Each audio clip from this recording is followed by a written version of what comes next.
First contact and rising tensions.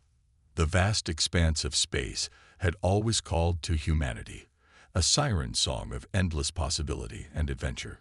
But as the saying goes, be careful what you wish for. You just might get it.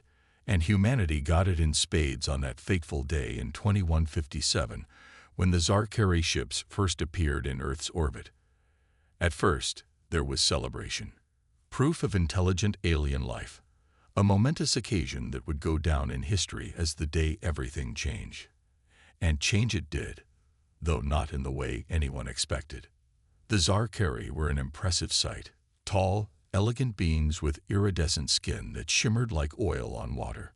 They spoke of peace and cultural exchange, of sharing advanced technology and ushering humanity into a new golden age among the stars.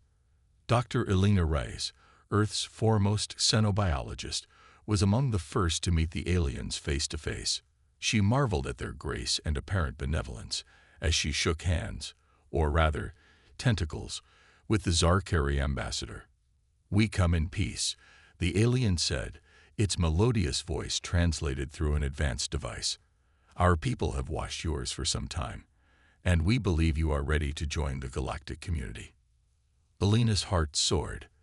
This was everything humanity had dreamed of. But as weeks passed and the initial euphoria faded, cracks began to appear in the Zarkari's benevolent facade. It started small.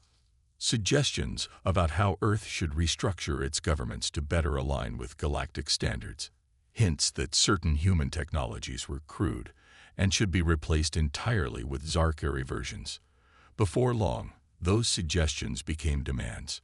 Colonel Marcus Chen of the United Earth Defense Force watched the situation unfold with growing unease. "They're not here as friends," he warned the UN Security Council. "This is the prelude to an invasion." Many dismissed his concerns as paranoia, but Elena wasn't so sure. She had noticed discrepancies in the Zarkari's behavior, subtle tells that suggested they weren't being entirely truthful about their intentions.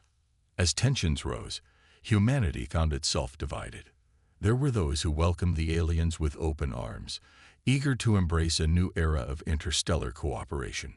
Others, like Marcus, saw the Zarkari as a threat to human autonomy and independence. The breaking point came when the Zarkari demanded Earth dismantle its entire military infrastructure, claiming it was unnecessary now that humanity was under their protection. Marcus and his allies in the UEDF refused, setting the stage for a confrontation that would determine the fate of both species.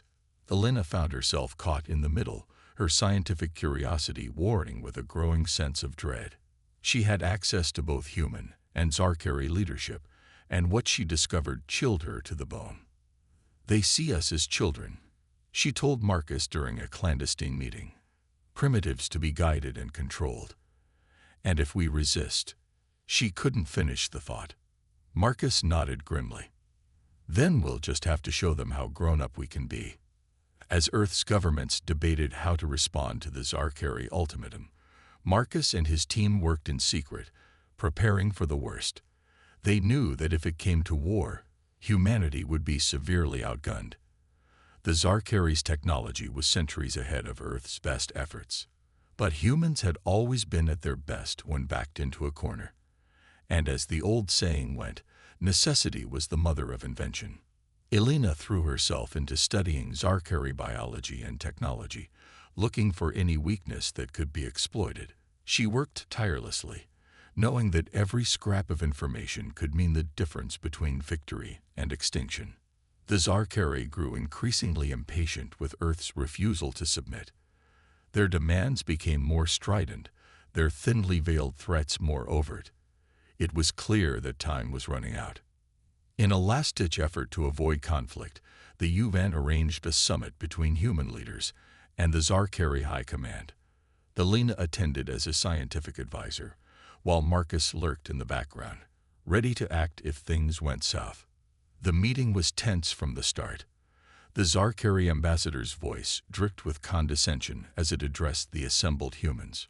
"Your continued defiance is disappointing," it said. "We had hoped you would see reason, but it seems you require a firmer hand." Elena watched in horror as the ambassador's form began to shift and grow, its elegant features twisting into something monstrous. The other Zarkari followed suit, revealing their true forms, not the benevolent beings they had pretended to be, but nightmarish creatures of tooth and claw. "You will submit," the ambassador growled, its voice no longer melodious but a guttural snarl, "or you will be eradicated." Chaos erupted in the conference room.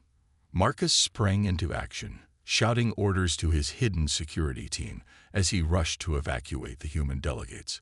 Elena found herself pulled along in the tide of fleeing bodies, her mind reeling from the revelation. As they raced to safety, the sky above lit up with the fire of orbital bombardment. The Zarkari ships in orbit had begun their assault, raining destruction down on Earth's major cities.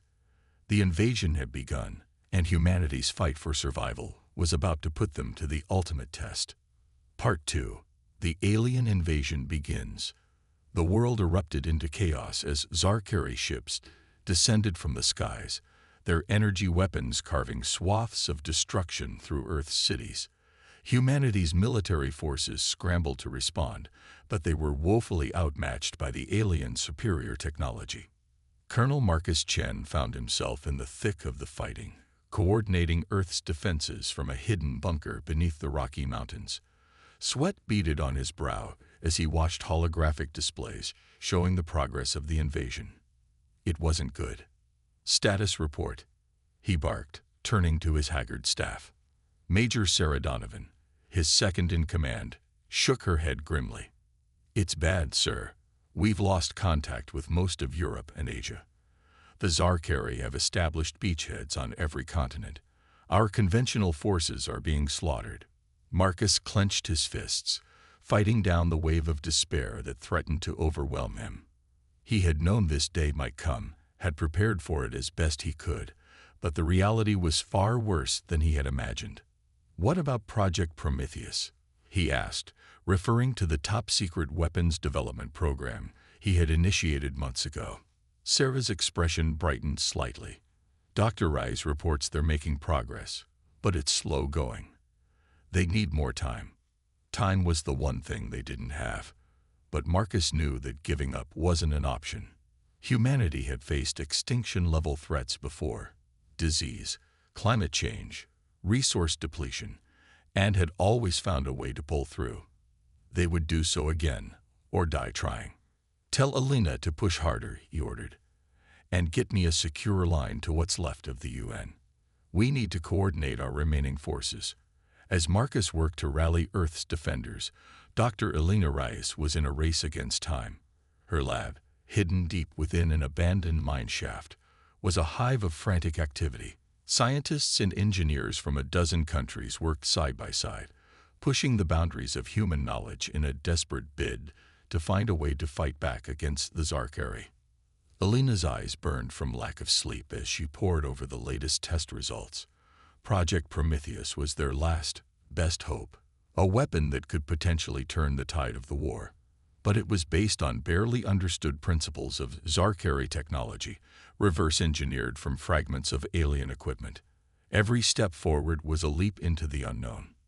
"Dr. Reyes," one of her assistants called out, excitement in his voice, "I think we've had a breakthrough." Elena rushed over to his workstation, hope rising in her chest. On the screen before them, a simulation showed a Zarkari energy shield flickering and failing under assault from a concentrated beam of exotic particles. As the scientists scrambled to set up the experiment, Elena placed a call to the military bunker. Marcus answered immediately, his face haggard but determined. "Please tell me you have good news, Doctor," he said without preamble. Elena allowed herself a small smile. "We might have a way to bring down their shields, Marcus. It's not a silver bullet, but it's a start." For the first time since the invasion began, a glimmer of hope appeared in the colonel's eyes. "That's the best news I've heard all day. How soon can you have a working prototype?" "If the test goes well, maybe a few days for a small-scale version. Scaling up will take longer." Marcus nodded. "Do what you can. I'll try to buy you some time." As Elena returned to oversee the critical test, Marcus put his tactical mind to work. They couldn't hope to match the Zarkari in a straight fight, but humans had a long history of asymmetric warfare. It was time to put that experience to use. He issued new orders to Earth's remaining military forces. Instead of futile pitched battles, they would switch to guerrilla tactics. Hit-and-run attacks, sabotage, anything to slow the Zarkari advance and keep them off balance until Prometheus was ready. Across the globe, pockets of resistance sprang up. In the ruins of London, Royal Marines waged a brutal urban warfare campaign against Zarkari patrols. In the Amazon rainforest, indigenous tribes used their intimate knowledge of the terrain to ambush alien search parties. And in the war-torn streets of New York, ordinary civilians turned freedom fighters harassed the invaders at every turn. The Zarkari, unused to such fierce and decentralized resistance, found their seemingly unstoppable conquest bogging down. Their frustration grew as human after human chose death over submission, fighting with a tenacity that bordered on madness. But the aliens' superior technology and numbers meant that humanity was still fighting a losing battle. Each small victory was paid for in blood, and Earth's defenders were being pushed back day by day. In orbit, the Zarkari fleet hammered away at the planet's few remaining military satellites and space stations. The International Space Station, once a symbol of human cooperation and scientific achievement, became a fiery streak across the sky as it was shot down. On the ground, refugee camps swelled with survivors fleeing the fighting. Disease and hunger began to take their toll as infrastructure crumbled under the relentless assault. It seemed that even if humanity survived the Zarkari, they might destroy themselves in the process. Yet even in the darkest hours, the human spirit refused to be broken. Stories of heroism and sacrifice spread like wildfire, inspiring others to keep fighting against impossible odds. A French schoolteacher who led a group of children to safety through miles of occupied territory. A Japanese scientist who sacrificed himself to deny the Zarkari access to nuclear launch codes. A Kenyan long-distance runner who became a legendary courier, sprinting through war zones to deliver critical intelligence. These tales, and countless others like them, kept hope alive, reminding everyone what they were fighting for. Humanity had come too far, achieved too much, to let it all be extinguished now. As the war ground on, Marcus received reports of a disturbing new development. The Zarkari were rounding up human prisoners and subjecting them to horrific experiments. Elena's research suggested they were trying to find ways to bend humans to their will, to create a compliant slave race. The news only hardened humanity's resolve. The Zarkari had revealed themselves as monsters, and there could be no peace between their species. It was victory or extinction. Months into the invasion, with much of the planet in ruins, Elena's team finally achieved the breakthrough they had been working towards. The Prometheus device was ready for deployment. As Marcus prepared to launch a desperate counteroffensive, he knew that the fate of humanity would be decided in the coming days. Everything hinged on whether Elena's invention could level the playing field enough for Earth's battered forces to seize victory from the jaws of defeat. The stage was set for a battle that would determine the future of two species, and against all odds, humanity was ready to show the galaxy why you should never, ever underestimate them. Humanity's unconventional counterattack. The tension in the war room was palpable as Colonel Marcus Chen outlined the plan for Operation Thunderbolt, humanity's last, best hope for turning the tide against the Zarkari invaders. Holographic displays flickered with real-time battle data, a stark reminder of how precarious their situation had become. "Ladies and gentlemen," Marcus began, his voice steady despite the weight on his shoulders, "in 48 hours, we launch our counteroffensive. The Prometheus device is our ace in the hole, but its effective range is limited. We'll need to get close to the Zarkari command ships to use it." He gestured to a 3D model of a Zarkari dreadnought. "Dr. Rice and her team have identified a vulnerability in their shielding system. If we can get Prometheus close enough, we can create a cascading failure that will bring down their defenses planet-wide." Major Sarah Donovan spoke up, her brow furrowed. "With respect, sir, how do we get close enough? Our aircraft can't penetrate their air defense grid, and ground forces would be spotted miles away." Marcus allowed himself a grim smile. "That's where things get interesting, Major. We're going to use their own tactics against them." He outlined a daring plan that bordered on insanity. Small teams of commandos would use salvage Zarkari technology to disguise themselves as the aliens, infiltrating their bases and planting Prometheus devices at key locations around the globe. "It's a long shot," Marcus admitted, "but it's the best chance we've got. Any questions?" The room was silent for a moment before a chorus of determined voices responded, "No, sir."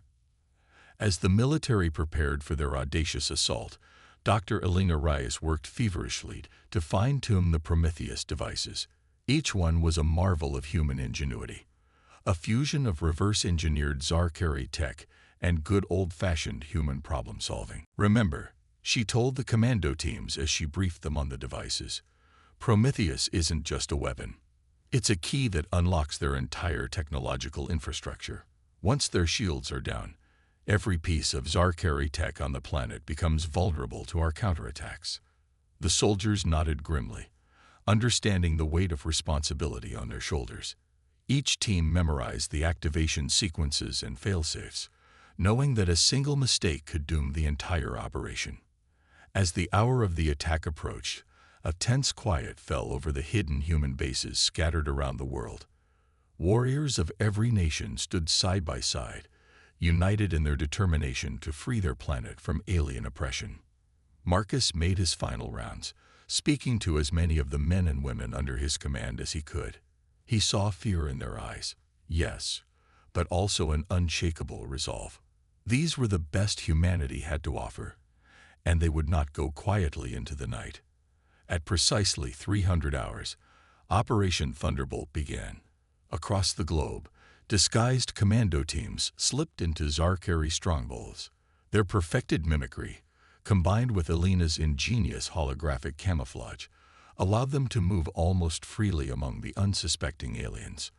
In the ruins of Sydney, a team led by an Australian SAS captain managed to plant their Prometheus device in the very heart of the Zarkari's Pacific Command Center. In the mountains of Peru, a mixed group of U.S. Delta Force and Peruvian Special Forces did the same at a critical communications relay. But it wasn't all smooth sailing. In Moscow, a team was discovered just moments after activating their device. They fought a desperate rearguard action, sacrificing themselves to ensure the Zarkari couldn't disarm Prometheus before it was too late.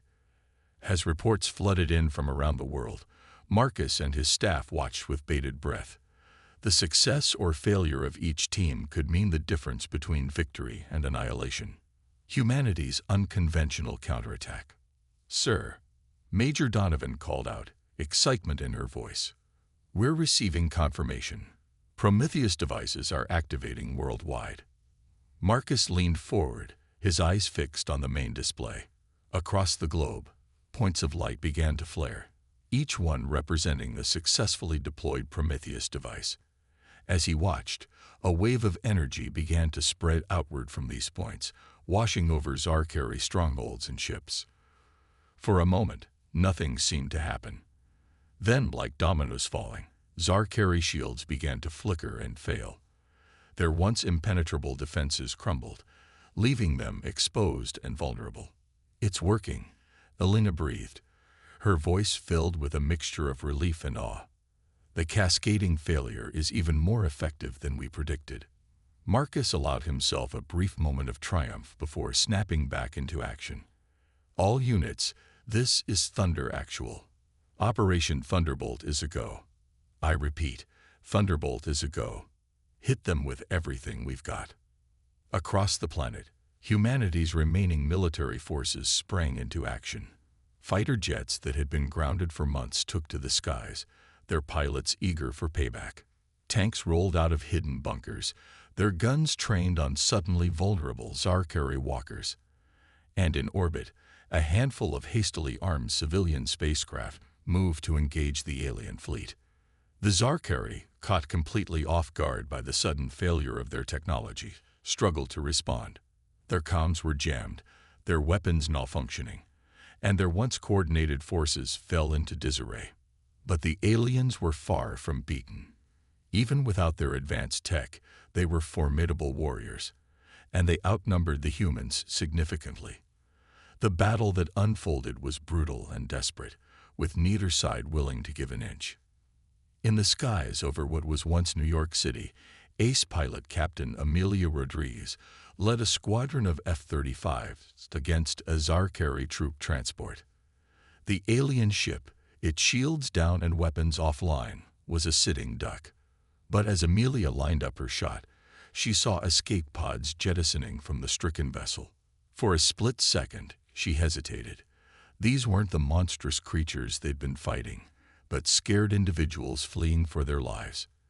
Then she remembered the millions of humans who had died, the cities reduced to ash, and her resolve hardened.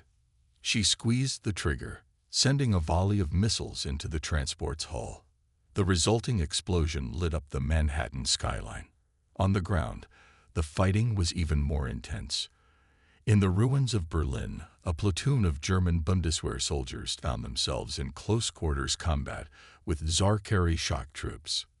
Without their energy weapons, the aliens resorted to brute force, their superior strength and natural armor making them deadly in hand-to-hand fighting. Sergeant Klaus Weber watched in horror as one of his men was literally torn in half by a Zarkari warrior.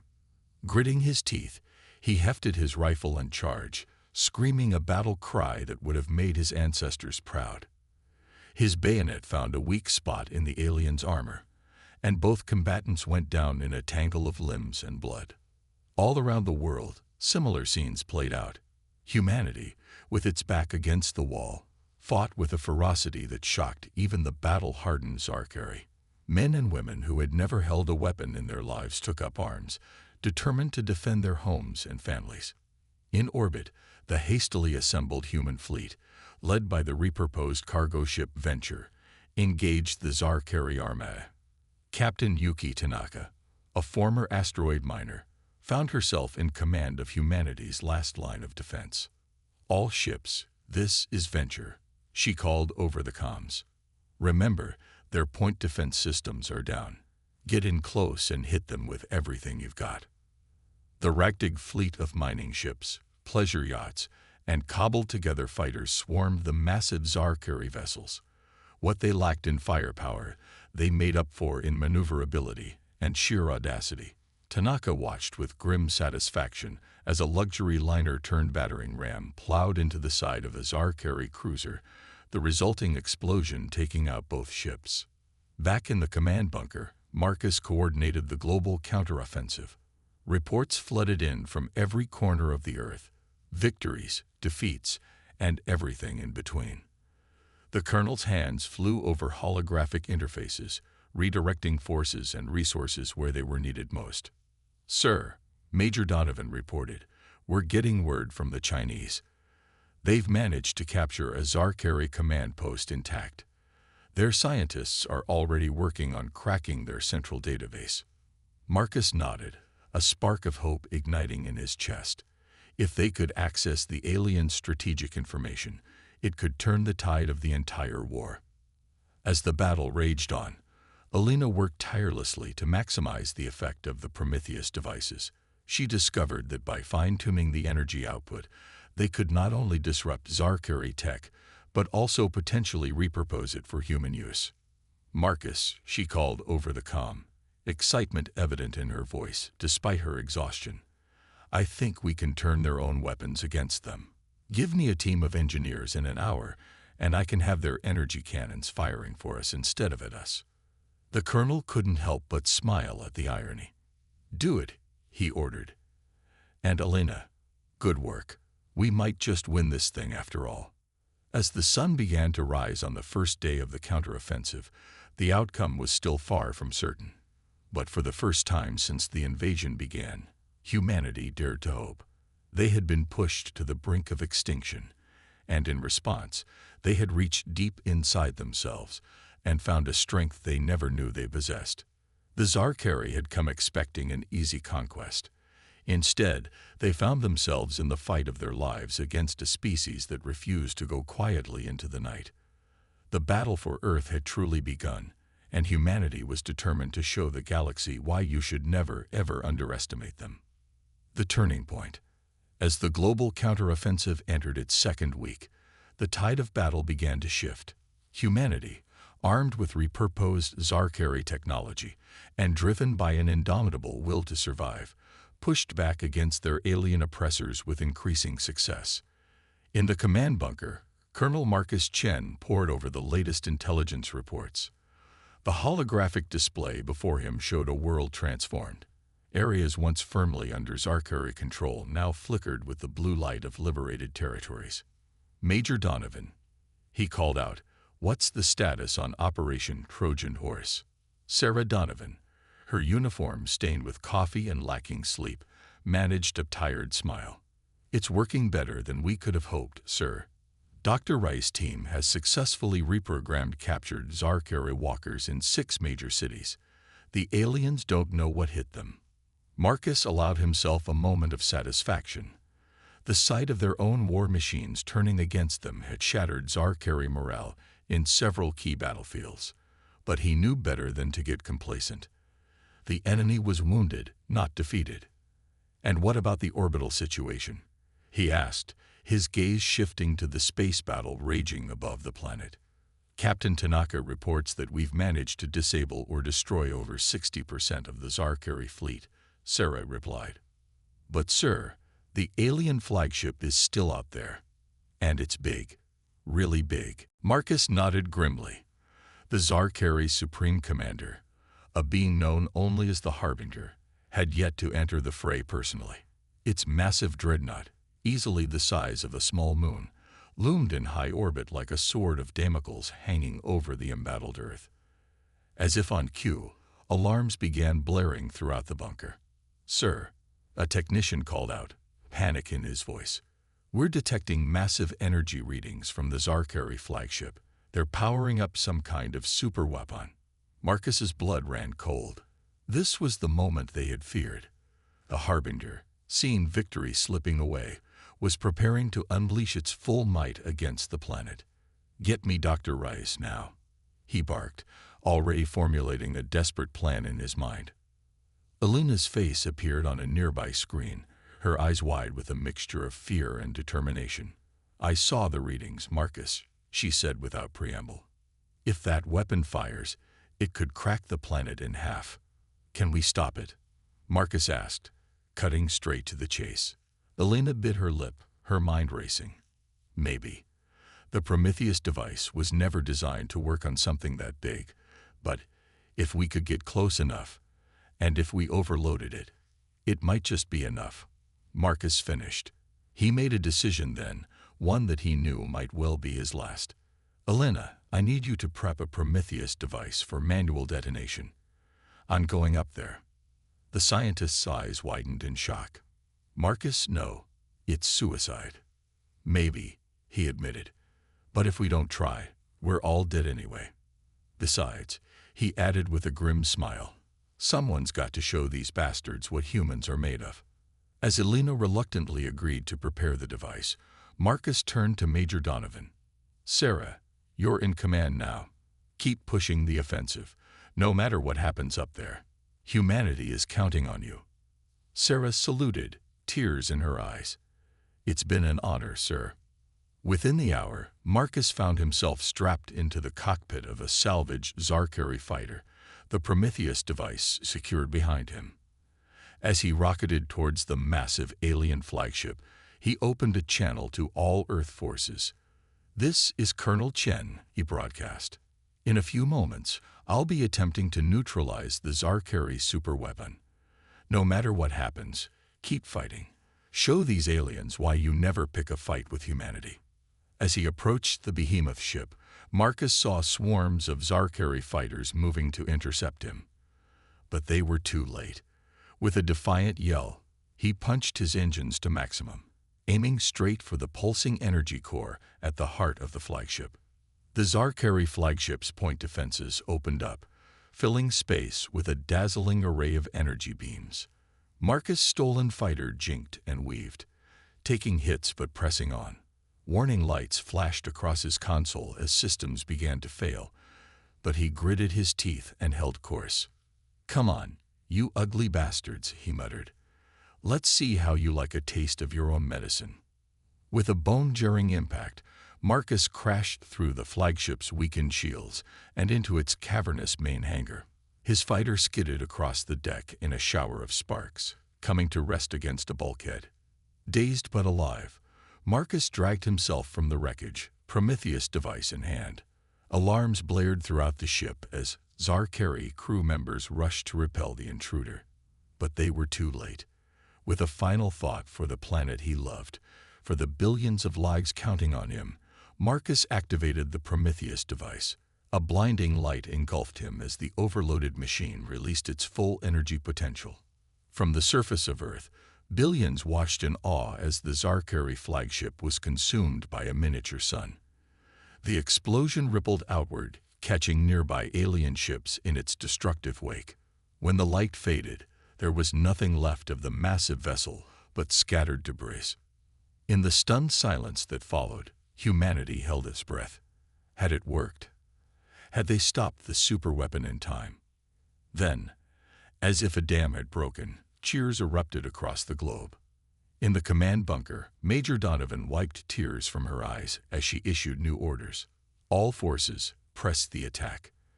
The enemy is in disarray. Victory is within our grasp. The loss of their flagship and supreme commander threw the Zarkari into chaos. Without centralized leadership, their forces began to fragment and retreat. Humanity, bolstered by their incredible victory, surged forward with renewed vigor. In orbit, Captain Tanaka led the charge against the remaining alien ships. "For Earth, for Colonel Chen," she cried as her ragtag fleet tore into the enemy formation. On the ground, human forces liberated city after city. In the ruins of Paris, the French resistance emerged from the catacombs to reclaim their beloved capital. In the jungles of Brazil, indigenous warriors armed with repurposed Zarkari weapons drove the aliens from their ancestral lands. As the day wore on, it became clear that the tide had turned decisively. The Zarkari, once so confident in their superiority, were now in full retreat. Those that could fled the solar system, while others surrendered, throwing themselves on the mercy of the humans they had once sought to enslave. In the command bunker, Dr. Elena Reyes watched the reports flood in with a mixture of joy and sorrow. They had won, against all odds. But the cost had been staggering. Billions dead, great cities reduced to rubble, and countless heroes lost, including Marcus. As she pondered the bittersweet nature of their victory, a junior technician approached her with wide eyes. "Dr. Reyes," he said, his voice trembling with excitement. "You need to see this. We're picking up a signal from the debris field of the Zarkari flagship." Belena's heart leaped into her throat. Could it be? She raced to the communications station, hardly daring to hope. And there, amid the static and interference, she heard a familiar voice. "This is Colonel Chen to any Earth forces. I could use a ride home. And maybe a stiff drink." As cheers erupted anew throughout the bunker, Elena felt tears streaming down her face. Against all odds, they had not only won the war, but had somehow managed to snatch hope from the jaws of despair. The battle for Earth was over. Humanity had faced its greatest challenge and emerged victorious. And as the first tentative celebrations began, they knew that nothing would ever be the same again. The galaxy had underestimated humanity for the first and last time. Victory and reflection. The weeks following humanity's victory over the Zarkari were a blur of jubilation, mourning, and frantic activity. As the dust settled on battlefields around the world, the true scale of what had been accomplished and what had been lost began to sink in. Colonel Marcus Chen, miraculously rescued from the debris of the Zarkari flagship, found himself hailed as a hero of almost mythic proportions. As he stood on a makeshift stage in the ruins of what had once been Times Square, he struggled to find words adequate to the moment. "We won," he began simply, his voice carrying to the thousands gathered before him, and the billions watching via hastily repaired broadcast systems. "We won because when pushed to the brink, humanity showed its true colors. We won because ordinary people chose to do extraordinary things." He paused, his gaze sweeping over the crowd. He saw faces etched with exhaustion and grief, but also burning with pride and hope. "But our victory came at a terrible cost," Marcus continued, his voice thick with emotion. "Billions of our fellow humans gave their lives to secure our freedom. Countless more lost homes, loved ones, everything they held dear. As we rebuild, we must never forget their sacrifice." In the front row, Dr. Elena Reyes listened with tears in her eyes. The past weeks had been a whirlwind of debriefings, award ceremonies, and frantic efforts to understand and control the Zarkari technology they had captured. But in this moment, hearing Marcus speak, the enormity of what they had been through truly hit her. As Marcus concluded his speech, the crowd erupted in cheers and applause. Elena made her way to the stage, embracing her friend and colleague tightly. "We did it," she whispered, her voice choked with emotion. "We actually did it." Marcus returned the embrace, allowing himself a moment of vulnerability. "We did," he agreed. "But the real work is just beginning." He was right, of course.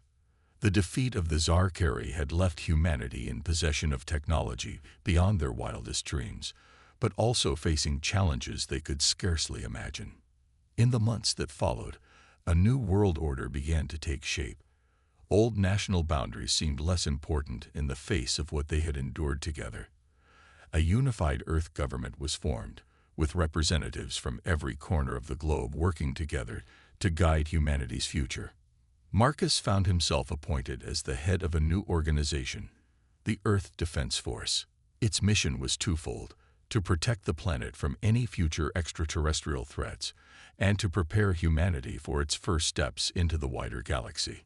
Elena, for her part, led the scientific efforts to understand and adapt Zarkari technology. Under her guidance, breakthroughs were made in medicine, energy production, and space travel. Within a year, the first human faster-than-light ship was ready for its maiden voyage. But it wasn't all smooth sailing. There were those who argued that humanity should use its newfound power to seek revenge on any alien civilizations that might have known about or supported the Zarkari invasion. Others wanted to retreat, to build up Earth's defenses, and shut out the rest of the galaxy entirely. It fell to leaders like Marcus and Elena to chart a middle course. They advocated for a policy of cautious exploration and diplomacy, backed by a strong defense. "We won't go looking for a fight," Marcus often said, "but we'll be damned sure we're ready if one finds us." 5 years after the end of the war, humanity was ready to take its first official steps onto the galactic stage. The starship Phoenix, commanded by Captain Yuki Tanaka, the hero of the orbital battle for Earth, prepared to embark on a mission of exploration and first contact.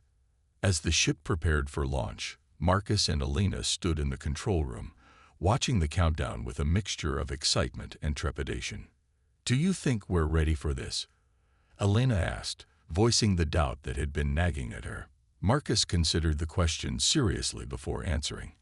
"I don't know if we'll ever be truly ready," he admitted. "But I do know this: whatever's out there, whatever challenges we face, we'll face them together. And any alien civilization that underestimates us will be in for one hell of a surprise." Elena chuckled, remembering the long odds they had overcome. "That's for sure. Who would have thought that a species the Zarkari dismissed as primitive would end up turning the tables on them so completely?" As the final seconds of the countdown ticked away, Marcus put his arm around Elena's shoulders. They watched in awe as the Phoenix lifted off, carrying humanity's hopes and dreams to the stars. The ship rose higher and higher, eventually becoming just a pinprick of light in the sky. But to those watching, it represented so much more. It was a testament to human resilience, to the indomitable spirit that had allowed them to survive and thrive in the face of near extinction. As the Phoenix vanished from view, beginning its journey into the unknown, Marcus turned to Elena with a smile. "You know what," he said, "I almost feel sorry for any hostile aliens we might encounter out there." Elena raised an eyebrow. "Oh, why's that?" Marcus's grin widened. "Because they have no idea what they're in for.